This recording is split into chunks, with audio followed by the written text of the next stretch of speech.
It was an ordinary Thursday evening when everything changed. The kind of evening where the routine feels like a comfort, a false sense of security wrapped in the mundane. I came home from work, exhausted from the usual grind, expecting nothing more than the usual warmth of our home.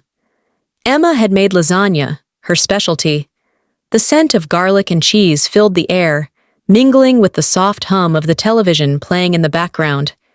She greeted me with a kiss on the cheek, the same way she always did, her smile radiant and familiar. That smile haunts me now. I wasn't looking for anything. I wasn't suspicious. It was pure coincidence, or fate maybe, that her phone buzzed on the kitchen counter while she was in the shower. I picked it up absent-mindedly, thinking it was mine. We had identical phones after all. The screen lit up with a message that didn't belong to me. 5 simple words that shattered the world I thought I knew. I miss you already. Last night was incredible. My heart stumbled in my chest. For a moment, I thought it had to be some mistake, but my instincts told me otherwise. I unlocked the phone. Her passcode hadn't changed. That, in itself, felt like the final betrayal. She hadn't even bothered to cover her tracks because she never imagined I'd look. My hands were trembling, but I kept scrolling. Message after message, each one a dagger straight to the heart. Photos, plans, descriptions of nights spent together. Not just once or twice. This had been going on for months. The name on the messages?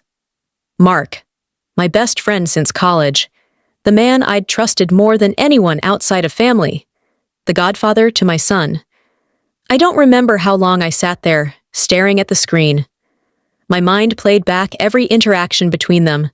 The casual jokes, the friendly hugs, the times he'd stayed late at our house after a few beers. All the signs I'd missed, hidden in plain sight. I didn't confront her that night. Confrontation would have been easy, maybe even cathartic. But I didn't want catharsis. I wanted them to feel the depth of what they'd done. I wanted to dismantle their lives as methodically as they dismantled my trust. The next morning, I kissed her on the forehead before leaving for work, just like always. She smiled up at me, oblivious. That was the moment I knew I could do it. I could pretend. Pretend long enough to destroy them both. Over the next 2 weeks, I became someone else. A mask of calm, calculated coldness hidden behind the routine of everyday life. Emma didn't notice the difference. Why would she? She thought she had me wrapped around her finger, thought I'd never see her for what she truly was. What she didn't know was that while she was texting him from our bedroom, I was rerouting our joint accounts into private holdings she couldn't touch. I had full control over our finances. She'd trusted me with everything. I gathered every piece of evidence I could find. Bank statements, hotel receipts, call logs, GPS data from her phone. I even installed software on her laptop that recorded her keystrokes. The betrayal wasn't just emotional, it was logistical. But I wasn't done. Mark and I co-owned a business, a small but successful marketing firm we'd built from the ground up. I started digging into his professional life, knowing there had to be something I could use against him. And there it was, misappropriation of company funds. Nothing overt, but enough that, when presented correctly, would not only get him fired, but ruin his reputation. Then came the day I'd been waiting for. I invited Mark over for dinner. Casual, like old times.